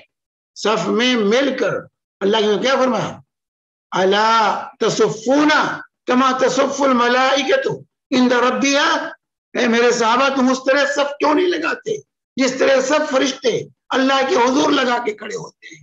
صحابہ نے پوچھا کیف تصف الملائکۃ عند ربها, فرشتے اللہ کے حضور کیسے صف بندی کرتے ہیں؟ تو اللہ کے نبی صلی اللہ علیہ وسلم فرمایا یتمون الصفوف الاول, پہلی صفوں کو پہلے پوری کرتے ہیں. ویتراصون فی الصف, اور صف میں مل کر کھڑے ہوتے ہیں. یہ فرشتوں کی صف بندی. پہلی صفوں کو نہیں, پہلی صف میں جگہ ہو ہم دوسری صف میں کھڑے ہوتے ہیں, آگے جگہ خالی رہتی ہے, پیچھے صف لگایا رہتا ہے. یہ غیر نہیں جائز ہے میرے بھائی. پہلے اگلی صفوں کو پر کیجئے پھر پیچھے جائیے. تو سب بندی کے لیے ضروری ہے پہلی صف مکمل, پھر دوسری صف, پھر تیسری صف, پھر چوتھی صف. یہاں تو جمعہ کے دن جہاں پڑھتے ہیں وہیں کھڑے ہوتے ہیں, گاڑیوں کے بیچ میں کھڑے ہوتے ہیں, روڈ پر کھڑے ہوتے ہیں, مسجد میں نہیں جاتے, امام سے آگے بھی کھڑے ہو جاتے ہیں. وہ کہتے ہیں ہماری نماز ہوگی, جمعہ پڑھ جائے گی. نماز نہیں ہوگی, نماز نہیں ہوگی میرے بھائی. اس سے الٹے سیدھے کھڑے ہوں گے. تو سب بندی کا مکمل خیال, صفوں کا تسلسل قائم رہے. نہیں روڈ کے اس طرف ایک صف لگی ہے, دوسری طرف ایک صف لگی ہے, آواز بھی نہیں پہنچ رہی ہے, نماز سے پڑھ رہے ہیں. کوئی دو آدمی کھڑا ہے, کوئی ایک آدمی کھڑا ہے, یہ نہیں. سب بندی صحیح طریقے سے ہونا چاہیے. اور سب بندی نہیں ہوگی صحیح تو کیا ہوگا, جس کا نتیجہ ہم دیکھ رہے ہیں. اللہ کے بڑا استووا ولا تختلفوا فتختلف قلوبکم. لوگوں مل کر کھڑے ہو, سیدھے کھڑے ہو, اختلاف نہ کرو, تمہارے دلوں میں اختلاف پڑ جائے گا. صفوں میں اختلاف, صفوں میں دوری ہوگی تو دلوں میں دوری پیدا ہو جائے گی. میرے بھائیوں مل کر کھڑے ہوئیے, کندھے سے کندھا, قدم سے قدم ملا کے کھڑے ہوئیے. سب سیدھی رکھیے. سب ٹیڑھی ہوگی تو دل ٹیڑھا ہوگا, سب میں اختلاف ہوگا تو دلوں میں اختلاف پیدا ہوگا. یہ حدیث متفق علیہ روایت ہے اللہ کے نبی صلی اللہ علیہ وسلم کی. چنانچہ اللہ کے نبی دوسری حدیث کے اندر فرماتے ہیں عباد اللہ لتصون صفوفکم او لیخالفن اللہ بین وجوہکم. یا تو تم اپنی صفوں کو درست رکھو گے یا اللہ تعالیٰ تمہارے چہروں میں اختلاف ڈال دے گا. تو آج مسلمانوں میں یہ اختلاف ہے. اس کا ایک بنیادی سبب یہ بھی ہے کہ ہم نماز میں بھی ایک نہیں ہونا چاہتے, ساتھ ملنا نہیں چاہتے, قدم سے قدم اور کندھے سے کندھا نہیں ملانا چاہتے, مل کر سب میں نہیں کھڑا ہونا چاہتے. تو جب یہ نماز میرے بھائیوں یہ تربیت گاہ ہے, یہاں اجتماعیت کی تربیت کی جاتی ہے. کیسے رہا جائے ایک دوسرے کے ساتھ, کیسے مل کے کام کیا جائے, یہ سکھایا جاتا ہے جماعت نماز کے ذریعے. تو وہاں ہم درست نہیں رہیں گے تو باہر بھی ہم درست نہیں رہ سکتے. چنانچہ صحابہ کیسے صف لگاتے تھے اور آج ہماری صفیں کیسے ہوتی ہیں. آپ پیر پھیلائیں گے وہ اور بھاگیں گے. چھوت چھات کی بیماریاں کہ پیر سے پیر کیسے لگ جائے, پیر سے پیر نہیں لگنا چاہیے. آئیے دیکھتے ہیں صحابہ کیسے کھڑے ہوتے تھے. حضرت انس رضی اللہ تعالیٰ عنہ بخاری کی روایت ہے کہ اللہ کی اقیموا صفوفکم فإنی اراکم من وراء ظہری وكان أحدنا يلزق منكبه بمنكب صاحبه وقدمه بقدمه. صحیح بخاری کی روایت. اللہ کے نبی صلی اللہ علیہ وسلم فرماتے ہیں اپنی صفوں کو قائم کرو, درست کرو, میں اپنے پیٹھ کے پیچھے بھی دیکھتا ہوں. اللہ کے نبی صلی اللہ علیہ وسلم کی خصوصیت میں ایک خصوصیت یہ تھی کہ آپ پیچھے بھی دیکھتے تھے. نماز میں آپ پیچھے بھی دیکھتے تھے. نمازیوں کی حرکات آپ کو پتہ چلتا رہتا تھا. جسے آپ نے پڑھا بھائی انی اراکم من وراء ظہری, میں پیچھے بھی دیکھتا ہوں نماز میں, اس لیے تم صحیح کھڑے ہو. تو صحابہ حضرت انس کہتے ہیں کہ ہم کیسے کھڑے ہوتے، صحابہ کی سب بندی کیسے تھی ہماری طرح. کانا آدنا یلزق منکبہ بمنکب صاحب، ہم میں سے ہر شخص اپنے بغل والے کے کندھے سے کندھا چپکا دیتا تھا. یلزقو، الزاق کے معنی چپکانے کے، اپنے ساتھی سے اپنا کندھا چپکا دیتا تھا. وہ قدم ہو بے قدمی، اس کے قدم سے اپنا قدم چپکا دیتا تھا. تو قدم سے قدم اور کندھے سے کندھا جب ملا کے کھڑے ہوں گے تب سب درست ہوگی. ہمارے بر صغیر میں رسی باندھتے ہیں، پٹیاں لگاتے ہیں، اس کے باوجود صفیں ٹیڑھی رہتی ہیں. کیوں؟ نبی کا طریقہ، صحابہ کا طریقہ اختیار نہیں کرتے. کندھے سے کندھا، قدم سے قدم ملائیں گے، ایڑیوں سے ایڑیاں مل جائیں، ٹخنے سے ٹخنا، الکعب بالکعب، دوسری حدیث کے اندر ہے. نعمان بن بشیر رضی اللہ تعالیٰ عنہ کی روایت ہے کہ رأیت الرجل منا یلزق کعبہ بکعب صاحبہ، ہم میں سے ہر شخص اپنے بھائی کے ٹخنے سے ٹخنا چپکا دیتا تھا. ٹخنے سے ٹخنا چپکا کر صحابہ صف میں کھڑے ہوتے تھے. یہ بھی صحیح بخاری میں ہے. تعلیقاً اس روایت کو ذکر کیا امام بخاری نے اور ابو داؤد وغیرہ میں تھے مسند میں.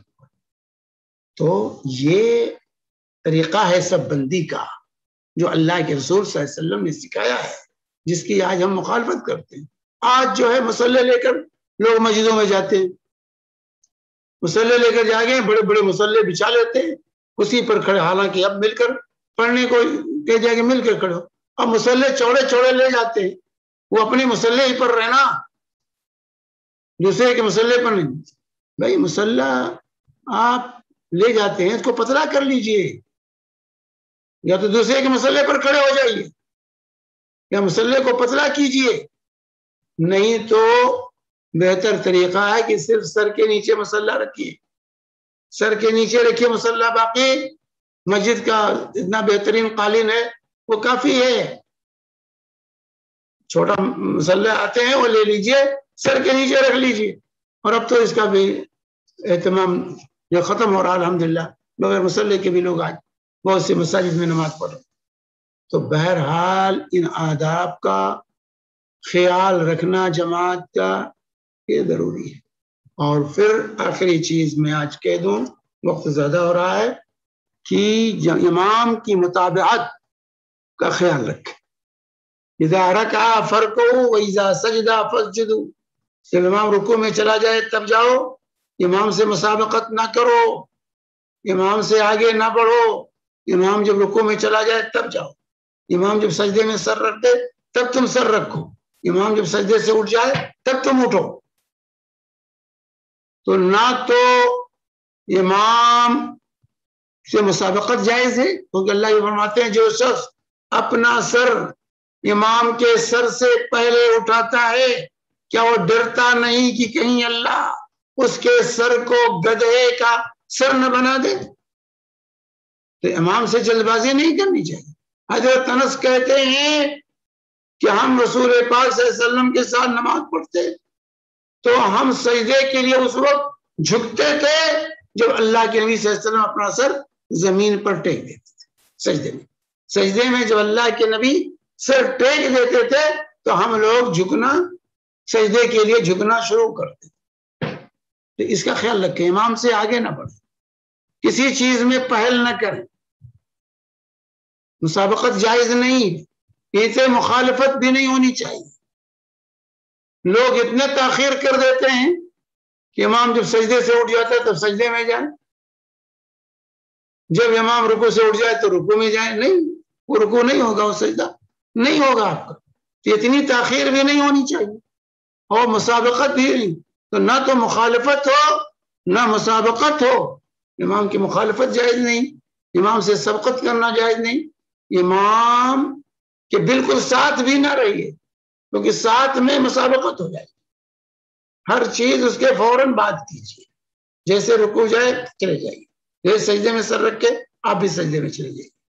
تو اس طریقے سے میرے بھائیوں ان احکام اور مسائل کا جماعت کے سلسلے میں خیال رکھنا یہ انتہائی ضروری ہے. نماز میں ہمیں ڈسپلن، نظام سکھایا جاتا ہے.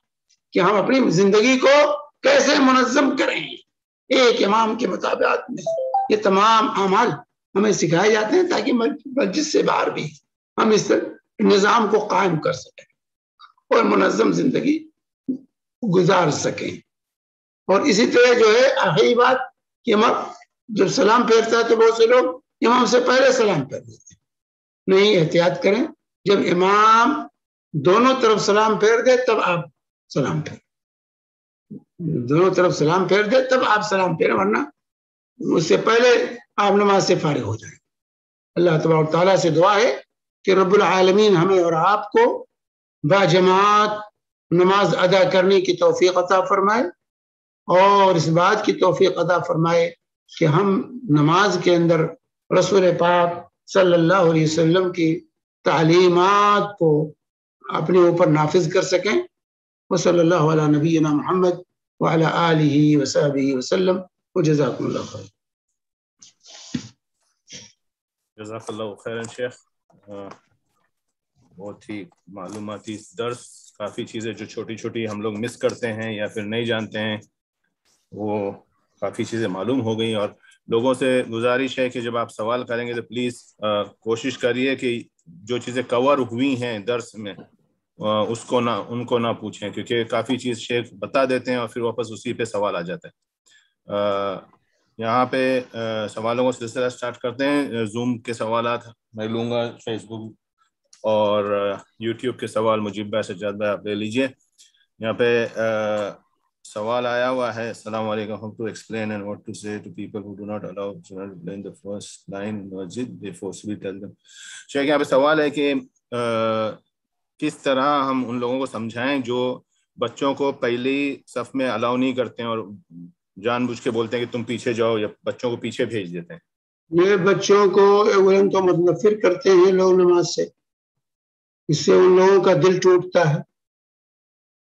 جہالت کی وجہ سے ایسا لوگ کرتے ہیں. جو پہلے پہنچا اس کو پہلے کھڑے ہونے کا حق ہے. بچے پہلے پہنچے آگے کھڑے ہوں گے، کوئی بات نہیں ہے. تو یہ جو ہے اپنی طرف سے لوگوں نے مسئلہ بنا لیا ہے کہ بچے پیچھے رہیں. بچے جب پیچھے رہتے ہیں تو شور کرتے ہیں، مسجد میں ہنگامہ ہوتا ہے، لڑائی کرتے ہیں، جھگڑا کرتے ہیں اور لوگوں کی نمازیں خراب ہوتی ہیں. پھر کہتے ہیں بچوں کو مسجد میں نہ لاؤ. نہیں، بچوں کو جہاں باپ ہے باپ اپنے ساتھ کھڑا کرے، بھائی اپنے بھائی کو اپنے ساتھ کھڑا کرے تو کیا کنٹرول میں بچے رہیں گے اور پھر الٹی سیدھی حرکتیں نہیں کریں گے اور لوگوں کی نماز میں خلل نہیں ہوگا. اور اسی طریقے سے جو پہلے پہنچا وہ پہلے کھڑے ہونے کا حقدار، اس کو جو ہے وہاں کھڑا ہونا چاہیے، اس کو وہاں سے ہٹانا یہ غلط. جس سے ہوتا ہے کہ بچوں کو اور تشجیع ہونی چاہیے، ان کو اور شوق دلانا چاہیے تاکہ بچے مسجد آئیں اور نماز میں شریک ہوں، نماز کے عادی بنیں. لیکن نہیں، ہم لوگوں نے بر صغیر میں مسئلہ بنا لیا ہے کہ نہیں بچے پیچھے ہی رہے. نہیں، بچے پیچھے نہیں رہے، بچے جو ہے بڑوں کے ساتھ کھڑے ہوں گے. جب پہنچے جو ہے وہ کھڑے ہوں گے، ان کو پیچھے کرنا یہ غلط ہے. اس سے کیا ہوتا ہے کہ ان کا دل ٹوٹتا ہے، مسجد سے نفرت پیدا ہوتی ہے ان کو، اور پھر وہ شور و ہنگامہ، پیچھے جب بچے اکٹھا ہو جاتے ہیں تو شور و ہنگامہ کرتے ہیں اور لوگوں کی نماز میں خلل ہوتا ہے.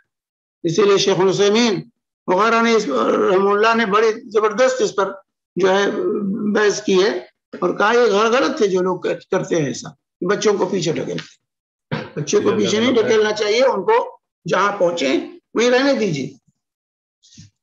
جزاک اللہ خیر شیخ. یہاں پہ دوسرا سوال ہے لیکن سجاد بھائی کا ہاتھ اٹھا ہوا ہے. سجاد بھائی آپ لے لیجئے، پھر میں وہ دوسرا سوال لے لیتا ہوں. السلام علیکم ورحمۃ اللہ وبرکاتہ. وعلیکم السلام. شیخ یوٹیوب پہ کچھ سوالات آئے میں ایک تو یہ ہے کہ کیا نماز کی حالت میں سلام کا جواب دے سکتے ہیں؟ نماز کی حالت میں زبان سے سلام کا جواب نہیں دے سکتے، کیونکہ عبداللہ بن مسعود رضی اللہ تعالی عنہ کی روایت ہے کہ ہم نے جو ہے اللہ کے نبی صلی اللہ علیہ وسلم سے سلام کیا. پہلے گفتگو جائز تھی نماز کے دوران، تو بعد میں جب حبشہ سے لوگ واپس آئے سلام کیا تو آپ نے جواب نہیں دیا. تو پوچھا گیا تو کہا ان فی الصلاۃ لشغلا، کہ نماز میں مشغولیت ہوتی ہے، اور بعد میں آپ نے جواب دیا. تو سلام کا زبان سے نماز میں جواب نہیں دے سکتے. ہاں اشارے سے، انگلیوں کے اشارے سے جواب دینا جائز ہے، جیسا کہ ابو داؤد وغیرہ کی روایت ہے کہ اللہ کے نبی صلی اللہ علیہ وسلم جو ہے قبا ہر ہفتے تشریف لے جاتے تھے. ہر ہفتے کے دن اللہ کے نبی صلی اللہ علیہ وسلم قبا تشریف لے جاتے تھے.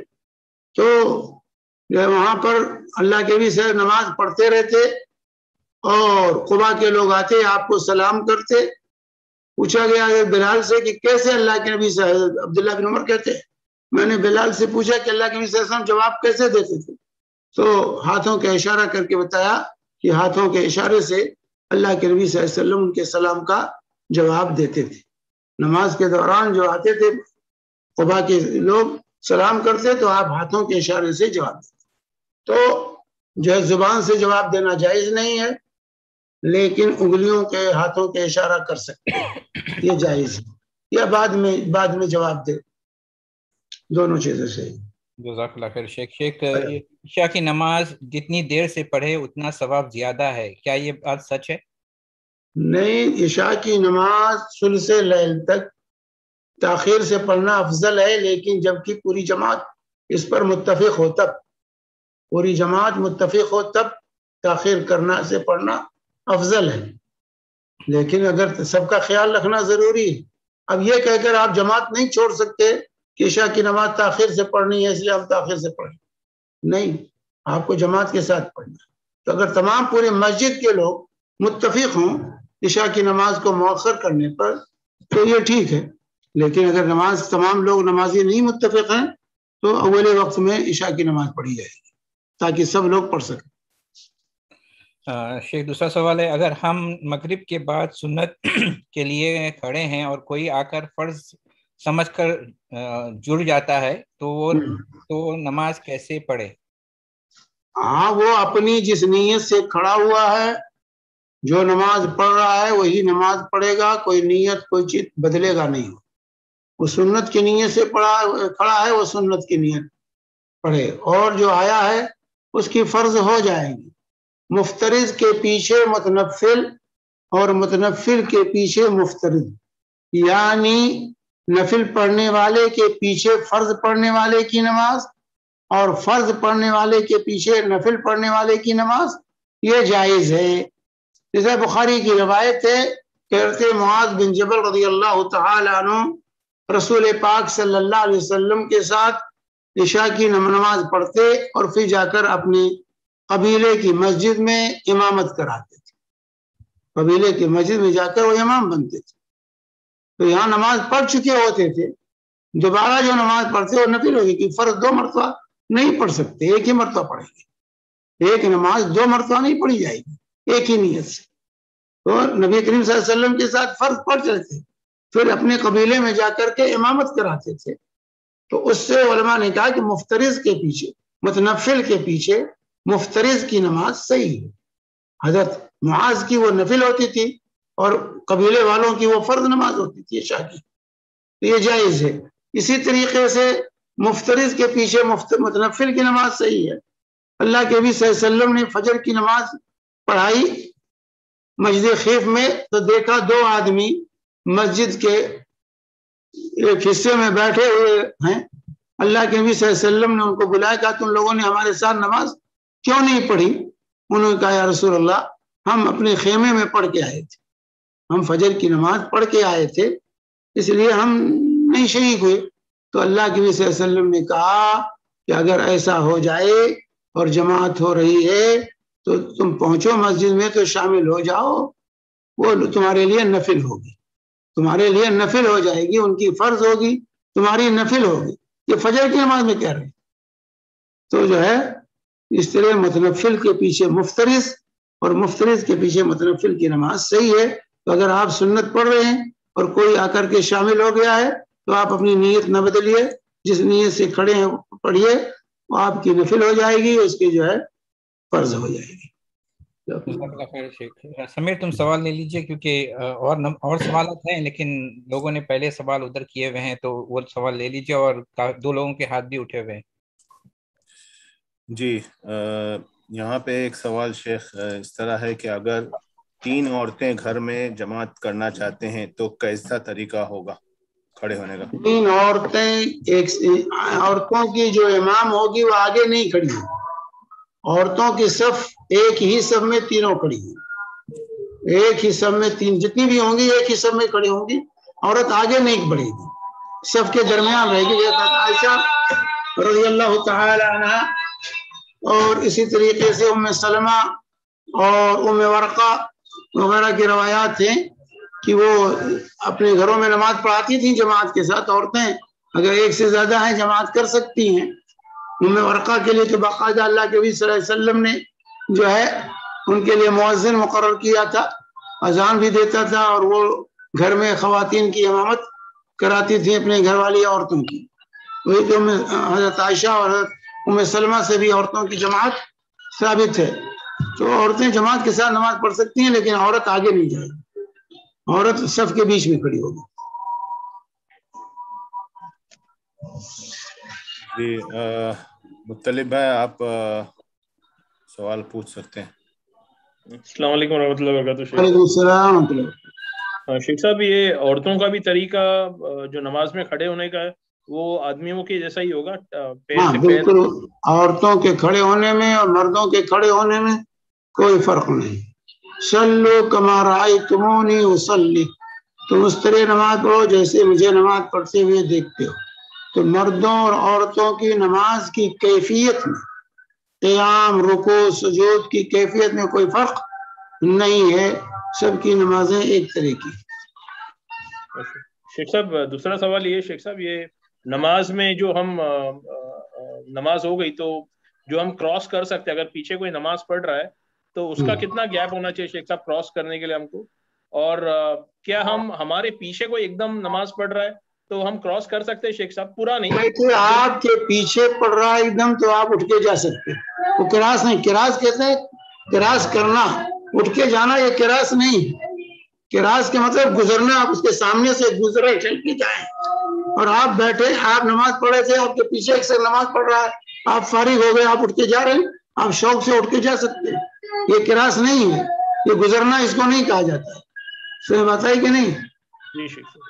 اور آج آپ نے پہلا سوال کیا کتنی دور سے جا سکتے ہیں، تو اس سلسلے میں کوئی تحدید حدیث کے اندر نہیں ہے، حدیث کے اندر کوئی تحدید بالضبط نہیں ہے، علماء کا اس میں اختلاف ہے۔ علماء کی ایک جماعت کہتی ہے کہ سجدے کے بعد، سجدے کی جگہ چھوڑ کر اس کے بعد آپ جا سکتے ہیں۔ دوسری جماعت کہتی ہے کہ نہیں، مطلب جب اگر سجدے کی جگہ سے جا سکتے تھے تو سترے کا کیا فائدہ ہے، جو کہا گیا سترہ رکھا ہوا تو سترے کے پیچھے سے آپ گزر جائیں، کوئی بات نہیں۔ تو انہوں نے کہا کہ ایک دو سب چھوڑ کر کے گزرے، کچھ علماء کی یہ رائے، جو احتیاط کا پہلو غالب رکھنا چاہیے، احتیاط کرنا چاہیے۔ اوکے شیخ، ایک تو نماز پڑھنے والے کو اہتمام کرنا چاہیے کہ وہ ایسی جگہ نماز پڑھے جہاں سے کوئی گزرے نہیں، اور گزرنے والوں کو بھی احتیاط کرنا چاہیے، دونوں کو خیال رکھنا چاہیے۔ اب کچھ لوگ جا کے دروازے پہ کھڑے ہو جاتے پڑھنے کے لیے، تو کیا کریں، گزرنے والے مجبور ہیں، تو گزرنے والوں کو بھی خیال رکھنا ہے، پڑھنے والوں کو بھی خیال رکھنا ہے۔ جی شیخ صاحب۔ ہاں اگر یہ احتیاط کرے تو بھائی کوئی چیز اس کے سامنے رکھ دو۔ آج کل تو یہاں الحمدللہ قطر میں مسجد میں وہ سترہ رکھا بھی رہتا ہے، اگر آپ کو گزرنا ہے تو اٹھا کے اس کے سامنے رکھ دو کوئی چیز، چلے جاؤ۔ ٹھیک شیخ صاحب، جزاک اللہ خیر۔ بھیا جزاک اللہ خیر شیخ۔ سوال ہے کہ کیا ظہر کی آخری 2 رکعت، عصر کی آخری 2 رکعت اور مغرب کی آخری رکعت میں سورت نہیں پڑھتے؟ نمازوں میں 4 رکعت والی فرض نمازوں میں آخر کی 2 رکعتیں خالی پڑھی جاتی ہیں، عام طور سے خالی پڑھی جائیں گی۔ پہلی 2 رکعتوں میں ضم سورہ ہے، آخر کی جو ہے رکعتوں میں ضم سورہ نہیں ہے، یہی عام معمول ہے رسول پاک صلی اللہ علیہ وسلم کا۔ لیکن اگر کوئی پڑھ لیتا ہے تو کوئی بات نہیں، اگر ضم سورہ کر لیتا ہے تو کوئی بات نہیں۔ خاص طور سے ظہر اور عصر کی نماز کے بارے میں جو ہے وارد ہے کہ صحابہ اندازہ لگاتے ہیں کہ اللہ کے نبی صلی اللہ علیہ وسلم 15 آیتیں پڑھتے تھے، اس سے آدھی پڑھتے تھے آخر کی رکعتوں میں، تو اس سے کہ جو ہے اگر کوئی ضم سورہ کرتا ہے ظہر اور عصر میں آخر کی 2 رکعتوں میں تو یہ جائز ہے، لیکن عام نبی کریم صلی اللہ علیہ وسلم کی نماز جو کیفیت بتائی گئی ہے وہی ہے کہ آپ پہلی رکعتوں میں قعدہ اولیٰ سے پہلے تو ضم سورہ کرتے تھے اور قعدہ اولیٰ کے بعد کی رکعتوں میں ضم سورہ نہیں کرتے تھے۔ جی شیخ، یہاں پہ وہ نذیر بھائی کا وہی سوال ہے کہ ایسے لوگوں کو ایسا سمجھایا جائے جو لڑکوں کو بچوں کو نہیں آنے دیتے ہیں، تو خیر شیخ کیا ہو رہی ہے، حکمت سے جواب دینا چاہیے اور کیا؟ ہاں، حکمت سے پیار سے محبت سے سمجھائیں کہ بھائی بچوں کا دل نہ توڑیے، ان کو آنے دیجیے۔ اللہ کے رسول صلی اللہ علیہ وسلم گود میں لے کر نماز پڑھتے تھے۔ امامہ بنت زینب کو آپ گود میں لے کر نماز پڑھاتے تھے، آپ نماز پڑھتے رہتے تھے، حضرت حسن آ کر کے کندھے پر بیٹھ جاتے تھے نماز امام جو ہے امامت کی صورت میں، اور آپ سجدہ لمبا کر دیتے تھے، لیکن بچوں کو بھگایا نہیں کہ بھاگو یہاں تم کیسے آ جاتے ہو۔ تو بہرحال جو ہے بچوں کو مسجدوں سے بھگانا نہیں چاہیے اور نہ سب سے انہیں پیچھے ڈھکیلنا چاہیے۔ کوئی ایسا کہیں اللہ کے نبی صلی اللہ علیہ وسلم نے یہ نہیں فرمایا کہ بچے پیچھے سب لگائیں، کہ لوگوں نے اپنی طرف سے بنایا۔ اللہ کے رسول صلی اللہ علیہ وسلم کی کوئی حدیث ایسی نہیں ہے۔ یہ کہا لیلینی اولو الاحلام والنہی، اللہ کی جو حدیث ہے کہ میرے بغل میں میرے پیچھے وہ لوگ کھڑے ہوں، ایسے لوگ کھڑے ہوں کہ جو امامت کو سنبھال سکتے ہوں، کوئی عرضہ پیش آ جائے امام کو تو آگے بڑھ سکے۔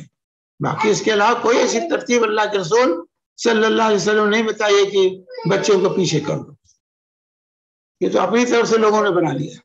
جی شیخ، شیخ سوال کافی ہیں اور وقت کم ہے تو شارٹ تھوڑا جواب دے دیجیے۔ کیا سنت موقدہ کو اکثر نہیں پڑھنے سے گناہ ہوتا ہے؟ دیکھیے، سنت نہ پڑھنے سے گناہ ہم نہیں کہتے گناہ ہوگا، سنت کہتے ہیں کہ ما یستحق فاعلہ الثواب ولا یستحق تارکہ العقاب، جس کا کرنے والا ثواب کا مستحق ہو، جس کا ترک کرنے والا عقاب کا مستحق نہ ہو۔ لیکن سنن موقدہ کا مسلسل کثرت سے ترک کرنا بہرحال اس میں خسارہ ہے۔ خسارہ یہ ہے کہ امام نووی اور ابن تیمیہ وغیرہ نے یہ ذکر کیا ہے کہ جو لوگ مسلسل جو ہے سنن موقدہ کے تارک ہیں ان کی گواہی نہیں قبول کی جائے گی، ان کی گواہی قبول نہیں کی جائے گی جو ہے۔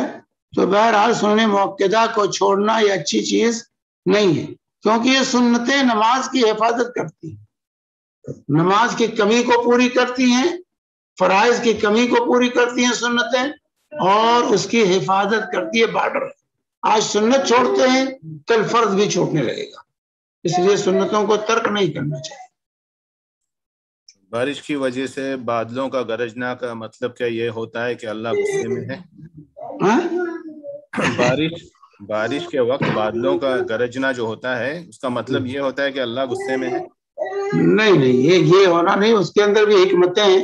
یہ فرشتے جو ہے، فرشتوں کی آواز ہوتی ہے، وہ جو ہے چلاتے ہیں بدلیوں کو، تو اللہ کی ناراضگی کا وہ سبب نہیں کہہ سکتے اس کو۔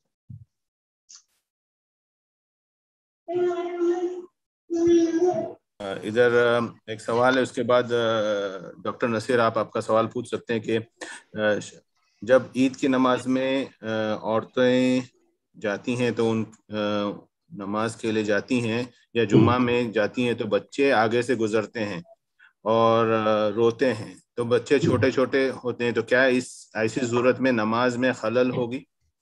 نہیں، نماز میں خلل نہیں ہوگی بھائی، ان کو چاہیے کہ اپنے بچوں کو اپنے گود میں لیں۔ عورتوں کو چاہیے کہ بچوں کو گود میں لے کے نماز پڑھیں، جیسے اللہ کے رسول صلی اللہ علیہ وسلم امامہ کو اپنے گود میں لے کر نماز پڑھایا کرتے تھے، تاکہ بچے روئیں نہیں، یا جائیں مسجد میں لے کر تو ان کو کچھ کھلونے ولونے ایسی چیزیں دے دیں تاکہ وہ بہلے رہیں۔ کیا علی رضی اللہ عنہ کو مولا علی کہنا ٹھیک ہے یا یہ شیعوں کی ایجاد ہے؟ یہ شیعوں کی ایجاد ہے، مولا علی نہیں کی، یہ امتیاز اسی طرح کرم اللہ وجہ رضی اللہ عنہ کی جگہ پر ان کے نام کے ساتھ کرم اللہ وجہ یا علیہ السلام، یہ تمام چیزیں جو ہے بعد کی ایجادیں، شیعوں کی ایجاد ہے، جو ہے غلط ہے. جی ڈاکٹر نصیر آپ کا سوال لے مولا علی نہیں، من کنت مولا ہو فعلی مولا، چیزیں جو استدلال کرتے ہیں وہ غلط ہے. اولا تو اس روایت کو کچھ لوگوں نے صحیح کچھ لوگوں نے ضعیف کہا، لیکن وہاں مولا کا معنی کیا؟ جس کا میں دوست ہوں علی بھی اس کے دوست ہے. جو مجھ سے دوستی کرے گا علی سے دوستی کرے گا، میں جس سے دوستی کروں گا علی اس سے دوستی کرے گا. یہ مطلب ہے اس کا. مولا معنی دوست کے ہیں. السلام علیکم ورحمۃ اللہ وبرکاتہ. مولانا وعلیکم السلام ورحمۃ اللہ. مولانا کیسے ہیں؟ الحمدللہ. مولانا اسلام میں انگلی کے کوئی نام ہے کیا؟ جیسا کہ انگوٹھی کی انگلی کو فرض کہتے ہیں، اور شہادت کی انگلی کو شہادت کہتے ہیں، بیچ کی انگلی کو جنت، اور اس کی بازو والی یہ سب من گھڑت چیزیں لوگوں نے اپنی طرف سے گڑھی. سب بابا، یہ شہادت کی انگلی کو شہادت کی انگلی یا سب بابا کہا گیا. عربی میں جو نام ہے خنصر بنصر وسطی سب بابا ابہام، یہ نام ہے عربی زبان میں. خنصر چھوٹی انگلی کو کہتے ہیں، اس کے بعد والی کو بنصر کہتے ہیں، اس کے بعد والی کو وسطی یعنی درمیانی انگلی، اس کے بعد والی کو سبابہ یا شہادت کی انگلی، اور اس کے بعد یہ انگوٹھے کو کہتے ہیں ابہام. یہ نام ہے. وہ اپنی طرف سے جو ہے لوگوں نے رکھ لیا اہل بدعت کی اجازت. جزاک اللہ. سجاد بھائی مجیب بھائی آپ لوگ لے لیں. جی ایک دو کوشچنس ہیں شیخ، وقت بہت کم ہے کیونکہ اثر کیا جماعت کا وقت ہو جائے گا، 10 منٹ باقی جماعت کو. سوال یہ ہے کہ اللہ قیامت کے دن پنڈلی کھول دے گا اور سارے جنتی سجدے میں گر جائیں گے. پنڈلی کا کیا مطلب ہے؟ اللہ کی پنڈلی ہے، اور کیا مطلب؟ کما یلیق بجلال وجهه وعظیم سلطان یوم یکشف عن ساق ويدعون الى السجود. جس دن پنڈلی کھولی جائے گی اور لوگوں کو سجدے کی دعوت دی جائے گی، جس دنیا میں نماز نہیں پڑھتے وہاں بھی سجدہ نہیں کر پائیں گے. تو پنڈلی سے یہاں اللہ رب العالمین کا ساق پنڈلی ہے. کما یلیق بجلال وجهه وعظیم سلطان، اللہ کی صفات میں سے یہ اللہ کی صفت ہے، جیسا کہ اللہ کے شایان شان ہے.